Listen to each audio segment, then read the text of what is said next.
지난해 12월 3일 이 비상계엄이 당시에 그러니까 경호처 명의로 돼 있던 윤석열 이 전화 휴대전화 통화 내역이 경찰에 의해서 공개가 됐습니다. 그래서 보니까 12월 3일 날 밤 11시 22분에 추경호 당시 국민의힘 원내대표였죠. 추경호 의원과 1분 그리고 4분 뒤 11시 26분에 나경원 의원과 40초 그리고 이 내용을 좀 주목해서 봐야 될 것이 뭐냐면 계엄군이 국회에 도착한 시간이 11시 48분이기 때문에 계엄군 도착하기 한 20분 전쯤에 국민의힘 의원들하고 통화를 했다는 겁니다.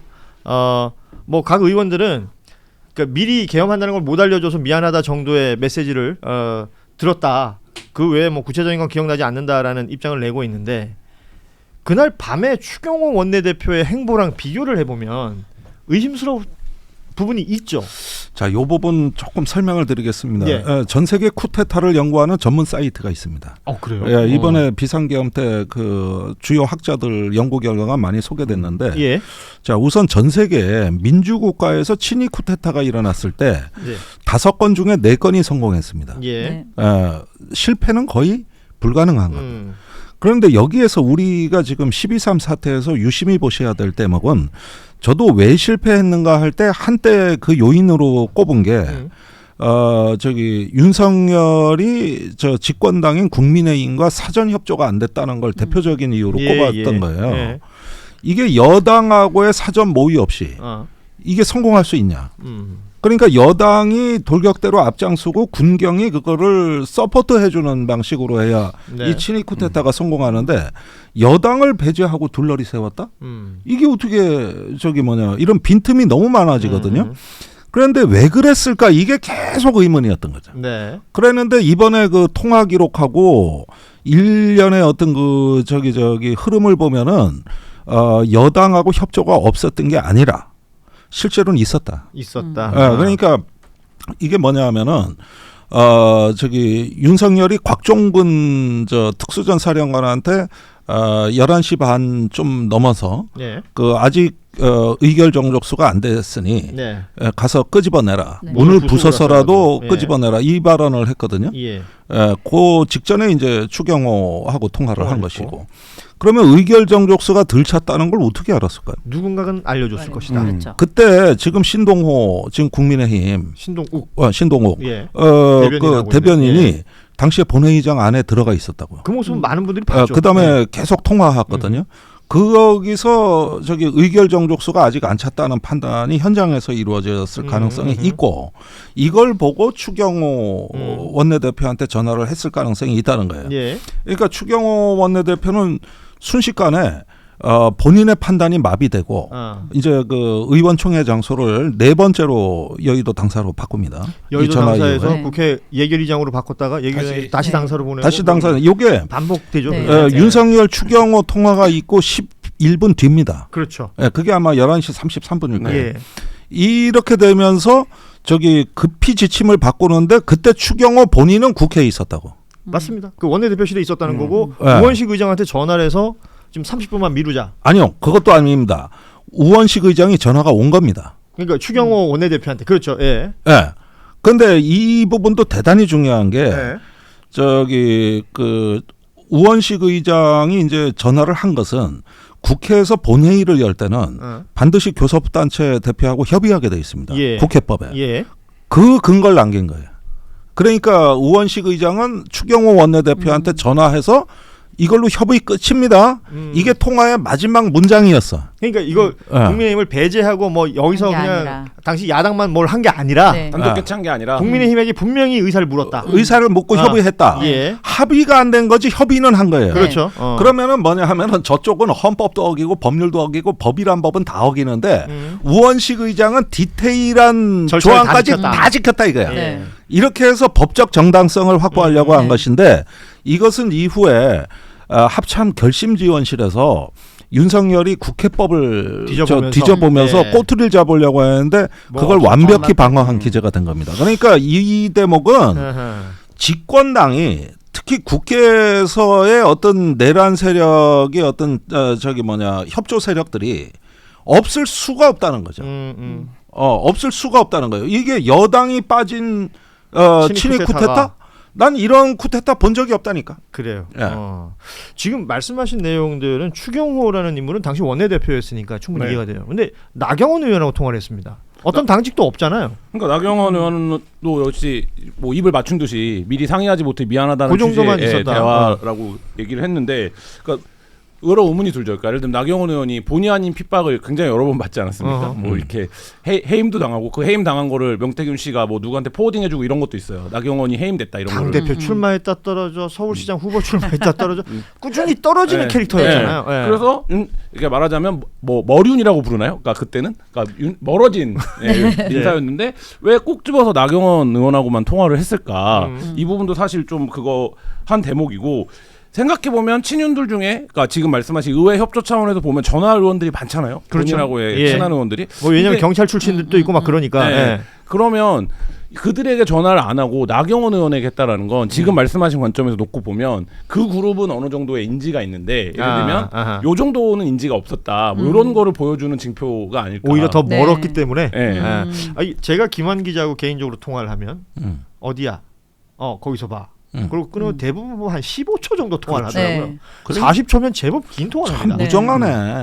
뭐 뭘 할 얘기 뭐가 있어요, 우리가. 밥은만 먹었냐? 너 머리 모양은 왜 그 모양이냐? 미용실 어디 다니냐. 네, 뭐. 그런 얘기는 하지 않습니다. 네. 예.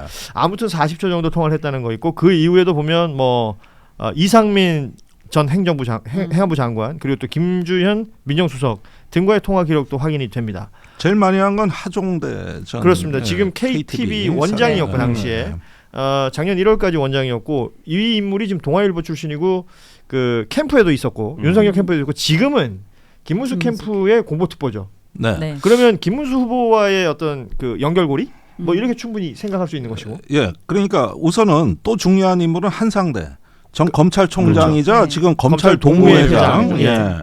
그리고 윤석열 구속 석방에 가장 탄원을 내는 앞장섰던 아주 핵심 인물이죠. 그리고 그 동호회 가서 석방되고 나서 감사 인사도 했잖아요. 네. 감사 예. 인사도 예. 했고. 어? 돌렸죠. 예, 이렇게 쭉쭉 나옵니다. 그런데 요게 비화폰 서버를 안 깠는데도 딱 저기 뭐냐 그 경호처 명의의 전화. 예, 여기서만 나온 게 이 정도예요. 예. 그러니까 비화폰 서버까지 까면은 이제 훨씬 얼마나 더 이게 디테일하게 중요하게 나올 수 나오는 있을 것이다. 아주 극히 일부만 나온 겁니다. 지금. 그리고 저는 뭐 저랑 성이 같아서 바로 보이던데 고성국 씨. 네. 예. 고성국. 그러니까 고성국이라는 인물과 통화를 했다는 게 나왔고요. 그리고 고성국이라는 인물이 뭐 아시는 것처럼 그 유튜브 채널을 운영하고 있고 많은 사람들이 본다. 그리고 윤석열도 즐겨 본다라는 얘기를 했는데, 그 유튜브에 나왔던 내용이 그 12월 12일이었나요? 대국민 담화할 때 그대로 거의 나오죠. 비슷하게 나와요. 네, 저희가 그 기사를 12월 며칠 날이죠. 쓴 적이 있어요. 그러니까 고성국이 말하면 윤석열이 똑같이 말한다. 네. 그래서 그때 이제 기자들 사이에서는 고성국 무새다 이렇게 불렀었는데. 고성국 무새. 네. 예.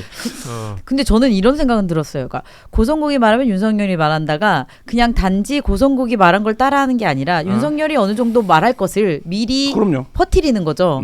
그리고 언론을 스스로 조작하고 싶은 거죠. 그렇기 때문에 사실 이 계엄이 실패할 거라고 생각을 안 했을 것 같아요. 윤석열 예. 입장에서는.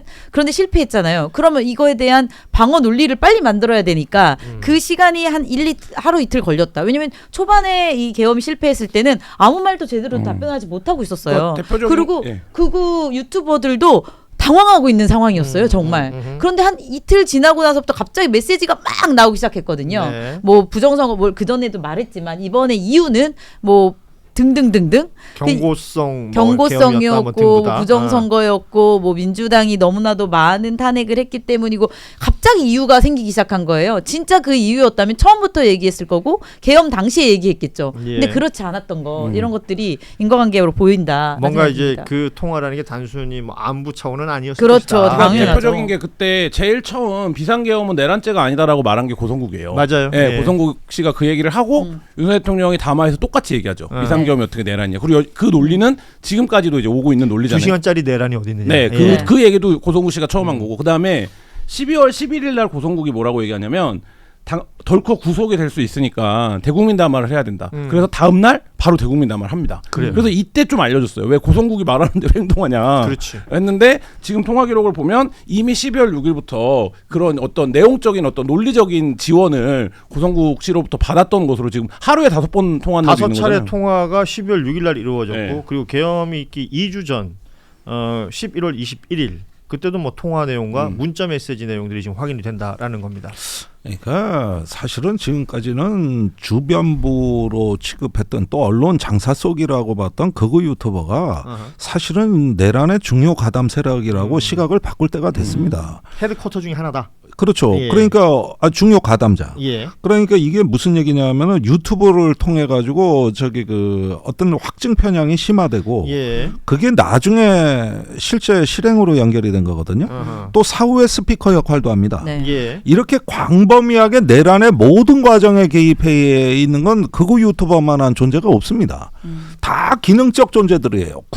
군인, 그렇죠. 경찰, 뭐 행안부, 뭐 다 이렇게 그 아니면 뭐 민정수석. 그렇죠. 각자의 롤들이 있는 것이고. 예, 그런데 예. 극우 유튜버는 이 전체를 전반적으로 이렇게 포괄하는 일종의 어떤 그 내란 동조 세력 또는 가담 세력 어떻게 불러야 될지는 모르겠습니다만 범내란 세력이라고 우리가 시각을 바꿔야 된다. 이게 향후에 특검에서 저기 봐야 될 하나의 주안점이라는 거죠. 그러니까 이런 모든 것들이 결국은 현행법을 위반하는 것으로 연결이 다 되는 것이고 네. 내란의 종식이라는 단어를 우리가 그냥 네 글자짜리를 얘기하지만 이게 그러니까 뭐 예를 들어서 윤석열 한 사람 없앤다 혹은 뭐 군부의 몇 명 없앤다고 끝나는 것이 아니기 때문에 그럼요. 이 이야기가 동시에 나오는 것입니다. 네. 원래 방송 시간은 지금 지났습니다만 다뤄야 될 아이템이 하나 더 있어서 네. 또 뭐 세 분 다 괜찮으시면 한 5분만 더 하죠. 네. 예. 이준석 개혁신당 후보 관련된 이야기고 네. 예, 명태균 게이트와 연결이 되는 지점이고요. 그리고 뉴스타파가 어제 보도하면서 이 부분은 좀 더 구체화된 부분들이 있습니다. 뭐냐? 이준석이라는 인물이 국민의힘의 당대표가 되던 그 시점에 당시 경쟁자는 이제 나경원 의원이 여기서 또 등장을 합니다. 예. 당시 미래한국연구소를 통해서 샘플을 늘리는 형태로 이 비공표 여론조사지만 여론 조작이 이루어졌고 여론조사 조작이 이루어졌고 그 조작된 여론조사를 근거로 해서 공식 여론조사를 통해서 소위 말하는 바람을 일으켜서 결국은 당대표가 됐다. 여기에 명태균이라는 인물이 역할을 했다라는 부분. 왜냐하면 이준석 후보는 현재 대한민국 대통령이 되겠다고 선거에 나온 인물이기 때문에 당연히 검증이 되어야 되는 것이고 과거 이력들에 이런 내용들이 있다라는 겁니다. 뭐 윤석열 혹은 뭐 지금 미국 가 있는 홍준표 이런 인물들과 명태균이 연결돼서 여론조사를 조작했다라는 의혹이 나올 때도 뭐 방법은 비슷한 것 같아요. 네. 영태균식 여론조사에서 샘플 수를 늘린다는 게 무슨 말이냐면 이미 성향 분석이 된 표본이 있잖아요. 그러니까 그 홍준표 시장 때도 활용하잖아요. 그러니까 성향 분석가 예를 들면 이준석을 지지할 것이 확실해 보이는 표본을 이미 갖고 있단 말이에요. 그러니까 이걸 넣는 거죠. 그러니까 예. 표본에 넣으면 당연히 여기는 전화를 돌리면 이준석을 이제 지지한다고 나오니까 이제 그런 방식으로 조작을 하는 겁니다. 그래서 여론 조작 전의 결과를 보면 나경원 22.3, 이준석 18.8이었던 것이 이게 물론 비공표입니다. 조작이 된 결과를 보면 나경원이 19.5, 이준석이 19.1, 오차 범위 내에서 접전이 돼버리는 거예요. 네. 그러니까 이런 거는 굉장히 심각한 거죠. 심각하죠. 이게 우리가 선거에서 흔히 말하는 바람을 일으키는 거죠. 그러니까 바람을 원래 안 부는 바람을 동남풍을 만들어내는 거죠. 이때가 그러면 뭐 내일 뭐 나오면 멸망 뭐저고 했던 그 유튜브 채널에서 이준석 후보가 했던 그 말이랑 시기도 겹치는 거잖아요. 예. 이거는 그리고 돈을 또 대납했습니다. 네. 그러니까 그게 여기- 더 가장 큰 여기 문제죠, 또 사실. 자연스럽게 연결되는 게 이제 네. 대납이 되는 네. 거예요. 네. 다 걸려. 정치자금법 정치자금법 아니, 위반에다가 그분이 3명의 여론조사 조작에 돈을 대납한 분이에요. 그러니까 이준석, 홍준표, 그 윤석열. 배모 씨. 네네. 예. 아유. 그리고 공천 못 받았습니다. 그렇죠. 와 억울하네. 네. 그 참 뭐 그렇게 억울한 아니 때가 뭐 이렇게 사건이 있고 현안이 있으면 현안을 논평해 주셔야지. 억울하네. 이게 이러면 좀 나 같으면 못 살아. 아니 그런데 이게 말이에요. 네. 그 저기 뭐냐 그래서 이 양반이 돈을 댄 사람이고 군수에 관심이 있다고 네. 명태균 씨가 이준석한테 얘기까지 해줬어요. 사실은 뭐 고령공수. 검색해 보시면 이름도 실명이심 다 돌아다닙니다. 네. 예. 배모 씨더라고. 배모 예. 씨. 예. 그러니까 이런 정도까지 얘기해서 명태균은 나는 저기 그 값을 다 했다. 이렇게 해준 거고 그다음에 비공표 여론조사를 조작한 것은 이게 저기 이준석 경우뿐만 아니라 나경원 의원은 여기서도 당했지만 서울시장 그때도 당했죠. 그때 오세훈, 이것도 예. 또 당하고 나 의원은 명태균 씨를 몰랐던 게 한수 정말 너무 억울할 것 같아요. 예. 아. 네. 진짜 빠루로 뽑아내고 싶은 사람이 되게 많을 거예요. 예, 지금 와서 보면 그렇다는 건데 그 대선 후보잖아요 이제는. 네. 그럼 여기에 대한 입장이 나와야 되지 않을까요? 네. 입장이 나와야죠. 근데 이 의원은 뭐 명태균과 긴밀한 관계였다라는 것 자체를 부인하진 않아요. 그러니까요. 네, 그걸 부인하진 않는데 심지어 지금도 명태균은 이준석은 약간 옹호하는 듯한 태도입니다. 네, 예. 그러니까 홍준표, 이준석 약간 옹호하는 예. 태도죠. 네. 그런 태도인데, 그러니까 본인은 어떻게 얘기하냐면 자기가 문제가 될 것 같으면 더 큰 문제를 까겠다라고 얘기를 해요. 진짜. 그러니까 근데 여기가 만만히 보면 안 되는 게 뭐냐면 쫓겨난 당 대표에도 어쨌든 그 당의 대표였다고요. 네. 그 당의 대표인 상태에서 여러 경선이 있었고, 여러 공천이 있었고, 여러 선거가 있었어요. 그렇죠. 예, 이거를 했기 때문에 그때 대선도 있었어요. 예, 그렇기 때문에 지금 이준석 후보는 그래 내가 이거 여론조사 뭐 2번인가 3번 한 거 이거를 지금 문제 삼는 거야? 대남 문제 삼는다고? 그러면 이거를 견딜 수 있겠어라고 하기 때문에 가만히 보시면 국민의힘도 이 부분에 대해서 정확하게 논평을 안 합니다. 그러니까 이게 사실은 에스컬레이팅이 될, 그러니까 계속 상승 효과가 날 수 있는 거예요. 예를 들어서 이준석 후보가 본인의 여론조사 이게 문제라고 해 알겠어. 근데 이건 당 대표 때인데 야 대선 때 이렇게 큰 문제가 있었어. 그렇죠. 라고 만약에 꺼내놓는다면 그리고 예를 들어서 김영선 전 의원 공천이 문제가 된 게 재보선이잖아요. 그때 6개를 공천을 했습니다. 자리를 6개. 지방선거도 같이 네. 있었으니까요. 예, 예. 대구, 수성, 뭐 강원, 원주 이런 데 다 있었거든요. 그러면 상식적으로 생각을 해보세요. 왜 창원, 의창에만 개입합니까? 6개 내가 다 개입할 수 있는데. 예. 근데 그 내용을 누가 알고 있겠어? 누가 가장 잘 알까요? 윤상현 의원이랑 이준석 당 대표. 예, 이준석 의원이 제일 잘 알겠죠. 근데 윤상현 의원도 이준석 의원도 창원 의창 얘기만 나오면 있죠. 방어적으로 나올 뿐이지 나머지 5개가 어떻게 공천됐는지는 말 안 하고 있지 않습니까? 근데 검찰이 예전에 한동훈 대표 시절에 당사 압수수색 갔었어요. 그래요. 근데 한동훈 대표가 문 열어줬지 않습니까? 예. 그때 문 열어줬을 때 국민의힘 반응 뭐였습니까? 야 이걸 어떻게 이걸 다 열어주면 우리 다 어떻게 당권파 어떻게 하라는 거 이렇게 된 거 아닙니까? 뭐 해당 행위다 이런 얘기 있었죠. 예. 그 얘기는 즉슨 그때 있던 공천을 특검으로서 다 들여다다 보면 지금은 명태균이라고 하는 게이트로만 보이지만 이게 이제 결국에 명태균의 문제가 아니라 김건희, 윤석열의 문제로 가는 거고 이준석이 들고 있는 키는 그럼 내가 그렇게 한번 가볼까? 이거를 들고 있는 거죠. 이게 대선 전에 최대한 터져야지. 어. 대선 후에이라면은 정치 보복으로 괜히 또 다음 정부 들어선 이후에 그렇죠. 예. 그럴 수 있기 때문에 그리고 지금 대선 전에 터진 거는 다 민주당 작품은 아니란 말이에요. 네. 예. 그럼 명태균 씨가 결심을 하고 공개한 거고 또 진술 조사가 공개됐기 때문에 지금 이게 문제가 된 겁니다. 그러니까 민주당이 정치 보복할 여지가 없죠.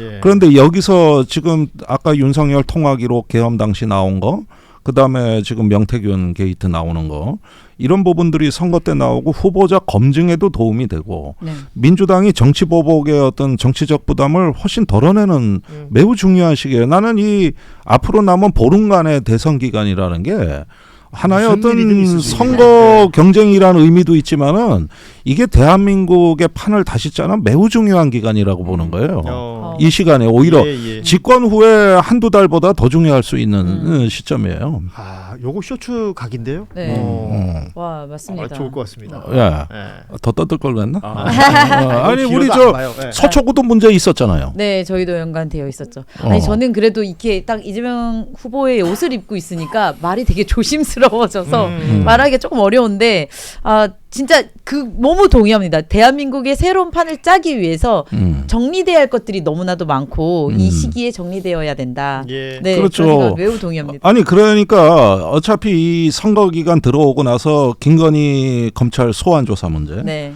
그다음에 윤석열 재판 문제, 그렇죠. 탈당 문제. 예. 거기에다가 지금 명태균 게이트, 예. 이준석 또게 제가 알기로는 폭로될 게 또 하나 있는 걸로 알고 있는데 다음 주쯤 폭로된다는 소문도 듣고 있는데요. 이런 부분들이 선거 때 굉장히 촘촘하게 배열돼 있습니다. 사실은. 지금 사실 15일이라고 얘기하셨지만 지금 18일 남았잖아요. 네. 그리고 당장 내일 모레 일요일이 되면 첫 TV 토론이 있습니다. 네. 그렇죠. 그러니까 후보들이 대면하는 첫날이에요. 지금 각자 자신들의 유세를 하고 있습니다만 네. 지금은 언론이 후보들에게 물어볼 수 있는 시간인데 TV 토론에서 이 모든 내용들이 쏟아져 나오지 않을까라는 생각이 또 드는 겁니다. 제가 방금 민주당 TV 토론 부단장 무슨 의원이더라? 양반하고 얘기하다 난 나이 먹음이래. 그런데 이재명 후보는 좀 여유 있게 하겠다. 예. 포용력 있게 받고 전체적으로 이제 지금까지 했던 중도 실형 통합 노선을 TV 토론에서도 견제하겠다. 이런 입장이에요. 그러다 보니 천상 제가 권영국 후보 TV 토론 단장이거든요. 예. 제가 좀 책임이 커진 거예요. 그럼 권영국 후보 입장에서도 사실은 뭐 다른 새 후보들과 맞 토론이 있습니다. 그래가지고 응징하는데 우리가 좀 분발해야겠더라고. 이거 굉장히 중요한 포인트네요. 예. 그러면은 예를 들어서 김문수는 변절한 진보기 때문에 우리 같은 정통 진보가 제일 잘 알거든. 네. 변절한 진보는 정통 진보가 응징해야 된다. 이 의무감이 있고. 그래서 우리 당에 가면은 김문수에 대해 가지고 선호련 시절부터 뼛속까지 알고 있는 사람이 지천을 해. 그 히스토리를 함께 겪었을 테니까. 따로 검증할 필요가 없어. 다 있어. 예. 그다음에 이준석은 오늘 자료가 쏟아져 나오고. 네. 예. 이 자격 없는 후보들에 대해서 튀어나올 걸로 예상하고 골목 입구에서 세파이프 들고 기다리다가 그리로 튀어나오면은 그냥 후려패버려야 된다. 이게. 야, 이거 18일에 있을 TV 토론회, 첫 TV 토론회 우리 김종대 의원께서 굉장히 큰 역할을 하실 것 같은데요. 여기 후보님이 이렇게 분노에 가장 이제 적합한 이 샤우팅을 잘하시는 분입니다. 권영국 후보. 네. 예, 저도 뭐 변호사 시절에 몇 번 뵀습니다만 또 집회 현장에서의 모습은 완전히 다른 분이기 때문에요. 엊그저께도 이제 그 집회 현장에서 발언한 게 굉장히 화제가 됐어요. 그 쇼츠 영상 화제가 됐죠. 예. 그 뭐 내 이놈들 하면서 저도 그 자리에 있었거든요. 그래? 1100. 그런데 이런 것까지 보시면서 이번 대선이 이제 여러분들한테 보여주는 대단히 풍부하고 의외의 장면들 이런 것들을 어차피 이재명 아니야 어떤 아니야 이런 어떤 것보다는 이 정치를 있는 그대로 즐기고 소비하시라. 네. 그렇게 함으로써 우리가 이 대선 기간에 성숙해진다. 이 부분이 여러분들한테 정치권이 총출동해 서비스해 드리는 거거든요. 그걸 우리가 제대로 즐길 줄 알고 소비할 줄도 알아야 되는 거예요. 그렇죠. 주권자가 가장 효용감을 느끼고 그리고 부려야 할 때가 선거철입니다. 네. 그러니까 뭐 예를 들어서 요새 뉴스 뭐 보니까 맨날 똑같은 거 나오고 힘들어라고 하시는 분들이 있는데 이럴 때 내가 내 권리를 놓쳐버리면 나중에 뭐 누가 될 사람 다 되고 뭔가 다 정리되고 나면 나 이거 원해요라고 얘기했을 때 안 들어줘요. 지금 말해야 되고 지금 꼬집어야 되고 지금 따져야 됩니다. 예. 네. 자, 오늘 뉴스다이브 마무리하도록 하겠습니다. 어떤 분은 뉴스다이브 주말에도 해주시면 안 되나요라고 하셨는데 뭐 이 정도 동접 가지고는 어렵습니다. 좀 더 동접이 늘어나면 10명씩 불러와라. 저 다단계처럼 좀 해주시라니까요. 네. 주변에 계신 분들 안 보셔도 되니까 스마트폰 갖고 와서 누르는 건 어렵지 않잖아요. 10개 딱 켜놓고 딱 누르는 건가요? 예, 자, 여러분이 계속해서 새끼 쳐주시고 알쳐주시기를 기대하면서 동접이 그래도 한 10,000명은 넘어야 그죠? 주말에도 나오실 수 있는 거 아니겠습니까? 뭐 저도 수준이 있고 또 제가 이름값이 있지. 내가 나오란다고 다 나오는 것도 아니고 어느 정도는 그걸 좀 더 생각해 드릴게요. 그걸 뭐 그렇게 해주시더라고요. 바로 너무 쉽게 꺾이시는 거 아니에요? 제가 우리 김종대 의원님과 어떻게 하면 더 친밀해질 수 있는지 너무 잘 알아요. 자, 뉴스다이브 오늘은 여기서 마무리하도록 하겠습니다. 함께해 주신 우리 김종대 전 의원님, 김한 기자 그리고 또 김하나 변호사 세 분 모두 고맙습니다. 감사합니다. 뉴스다이브는 다음 주 월요일 오후 3시 30분에 다시 시작됩니다. 여러분 고맙습니다. 고맙습니다.